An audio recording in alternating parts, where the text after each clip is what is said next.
ኮንትራቴ ጨርሻለሁ፣ ቤት መቀየር አይቻልም ንገሪኝ። ሁለተኛ ጥያቄ ደግሞ ውዴ ተመሳሳይ ጥያቄ ነው። ውዴ ኮንትራቴን ልጨርስ 3 ወር ነው የቀረኝ፣ ደሞዝ የሚጨምሩልኝ እንዴት ነው?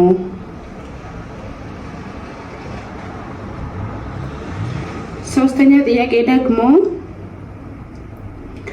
በጣም አሞኝ ነበር እና የተሻለ ሕክምና ያስፈልገኛልና ምን ላድርግ ምከሪኝ አለችኝና ሃይ ሰላም ውዶቼ ማሮቼ ፍቅሮቼ እንዴት ናችሁልኝ? እኔ ደህና ነኝ አልሐምዱሊላህ። ከኔ ጋር ሁሉ ሰላም አልሐምዱሊላህ። ብርዱ እንዴት ይዋችኋል? አላንቀጠቀጣችሁ? እኔ እንዲህ የተጫወተብኝ ጢባጢቤ እየተጫወተብኝ ያለው። ዛሬ እንግዲህ የሰብስክራይበሮች ጥያቄ ነው መልስላችሁ የመጣሁት። ላይክ ሼር ሰብስክራይብ ማድረጋችሁ እንዳትረሱ።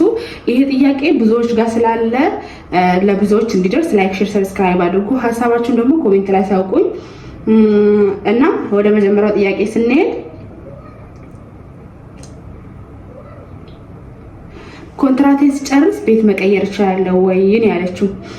አዎ በሚገባ ኮንትራትሽን ስጨርሺ ቤት መቀየር ትችላለሽ፣ ግን እነሱ ካንስሌሽን ወረቀት ከሰጡሽ ነው። አንዳንድ ሰዎች እኔ እንጃ ለምን እንደሆነ አላውቅም፣ እነሱ ጋር ኮንትራታችሁን ከጨረሳችሁ በኋላ ወይ እነሱ ጋር እንድትቀመጡ ወይ ደግሞ ወደ ሀገር እንድትገቡ ነው የሚፈልጉት፣ በጣም ከመመቀኘታቸው የተነሳ ማለት ነው። እና እነሱ ከፈቀዱልሽና ካንስሌሽን ወረቀት ከሰጡሽ ቤት መቀየር ትችላለሽ።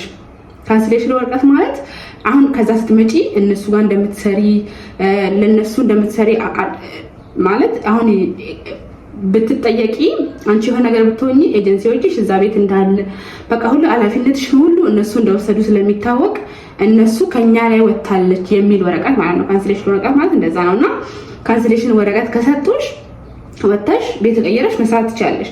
ግን እነሱ ካንስሌሽን ወረቀት አንሰጥሽም ብለው ካሉሽ ወደ ሀገርሽ ገብተሽ እንግዲህ ወይ ሌላ ሀገር መቀየር ነው ማለት ነው እንጂ ይቻላል። ብቻ እንደ ሰዎቹ አይነት ቤት ነው የሚወሰነው። አንዳንድ ሰዎች እንኳን 2 ዓመት አይደለም ከዛ በላይ እንኳን ሰርታችሁ ካንስሌሽን ወረቀት ስትጠይቁ አይሰጡም። እኔ ለምን እንደሆነ አላውቅም፣ አይሰጡም። አንዳንድ ሰዎች 2 ዓመትም ሰራሽ 4 ዓመትም ሰራሽ ምንም ሰራሽ አንቺ መውጣት በፈለግሽበት ሰዓት ካንስሌሽን ወረቀትሽን ይሰጡሻል። ከዛ በኋላ ተውጫለሽ ማለት ነው። እና እንደ ሰዎቹ ይወሰናል። አባቢያቸውና እንደምንም ተቀበያቸው ካንስሌሽን ወረቀትሽን ማለት ነው። ሁለተኛ ጥያቄ ደግሞ ኮንትራቴ ልጨርስ 3 ወር ይቀራል፣ ደሞዝ እንዴት ነው ማስጨምረው ነው። ደሞዝሽን ያው ትነጋገሪያለሽ ማለት ግን ደሞዝ የሚጨመረው ኢትዮጵያ መተሽ አሁን ለምሳሌ ኢትዮጵያ መተሽ አንዳንድ ሰው 1 ወር፣ አንዳንድ ሰው በ2 ወር፣ አንዳንድ ሰው በ3 ወር ነው ኢቃማ የሚያሰራው። ግን ሰዎቹ እንደ ሰዎቹ በ1 ወር ከሰሩልሽ በ2 ወር ከሰሩልሽ እንደመጣሽ ነው። አንዳንድ ሰው ለምሳሌ በመጣሽበት ቀን 2 ዓመት ልክ ሲሞላሽ ደሞዝ ይጨመርልሻል ተነጋግራችሁ ማለት ነው። አንዳንድ ሰው ደግሞ መተሽ 1 ወር ቆይተሽ ወይ 2 ወር ቆይተሽ ወይ 3 ወር እንደቆየሽ ኢቃማ ካሰሩልሽ ኢቃማ ባሰራሽበት ሰዓት ተነጋግረሽ ነው የሚጨምሩልሽ ማለት ነው። ደሞዝ ንገሪያቸው። መቀጠል የምትፈልጊ ከሆነ መቀጠል ፈልጋለሁ እና ደሞዝ ጨምሩልኝ በይና ንገሪያቸው። መቀጠል የምትፈልጊ ሆነ ማለት ነው። ኢቃማው ሳይሰራልሽ በፊት ኢቃማ ከተሰራ ተስማምታለች ብለው ነው በቃ ኦሬዲ የሚቀጥሉት እንጂ አይጨምሩም። ስለዚህ ኢቃማ ሳይሰራልሽ በፊት ኮንትራት መጨመር ፈልጋለሁና ብር ጨምሩልኝ ብለሽ ተነጋግረሽ ተስማምተሽ ከዛ ከተነጋገርሽ ከጨረሽ በኋላ ኢቃማሽ ይሰራልሻል፣ አመትሽ ይቀጥላል ማለት ነው እንጂ ኢቃማ ከተሰራ በኋላ አይደለም። ኢቃማ ከተሰራ በኋላ ምንም ብታመጪ ምንም ማስጨመር አትችይም። ስለዚህ ኢቃማ ሳይሰራልሽ በፊት ልክ ኮንትራትሽ ሊያልቅ ሲል አካባቢ 1 ወር ሲቀረው ተነጋገሪ እና ከጨመሩልሽ ኢቃማሽን ማሳደስ ነው ማለት ነው። ሶስተኛ ጥያቄ ደግሞ በጣም አሞኛል፣ የተሻለ ሕክምና ያስፈልገኛል እና ምን ላድርግ ምከሪኝ ያለችው እና እኔ የምመክርሽ እነሱ እኮ እንትን ነው የሆነ ትንሽ ይመስለኛል ትንሽ ክሊኒክ አለ። ከዛ በኋላ ወይ ክሊኒ ወይ መርፌ ትንሽ ነገር ነው እንጂ ብር እኮ አያወጡባችሁም፣ ብር አይከፍሉም እዛ ማለት ነው። በነፃ ቦታ የሚታከሙት ቦታ ነው የሚያመጣችሁ።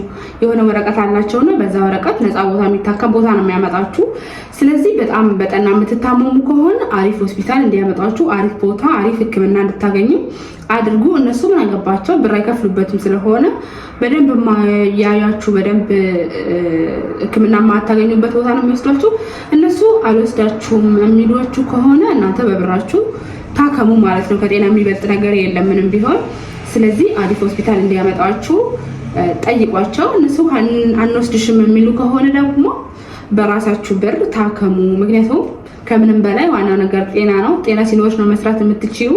ጤና ሲኖርሽ ነው ሰርተሽ የበለጠውን የታከምሽበትን የበለጠ ማግኘት የምትችይውና አንድ ጤናችሁን ካጣችሁ ደግሞ በጣም ከባድ ነው እና የዛሬ ጥያቄ ይሄን ይመስል ነበረ። እንግዲህ በጣም እንደሚጠቅማችሁ በጣም እርግጠኛ ነኝ። ላይክ፣ ሼር፣ ሰብስክራይብ አድርጉ ለብዙ ሰው እንዲደርስ። እወዳችኋለሁ። በሌላ ቪዲዮ እስክንገናኝ ባይ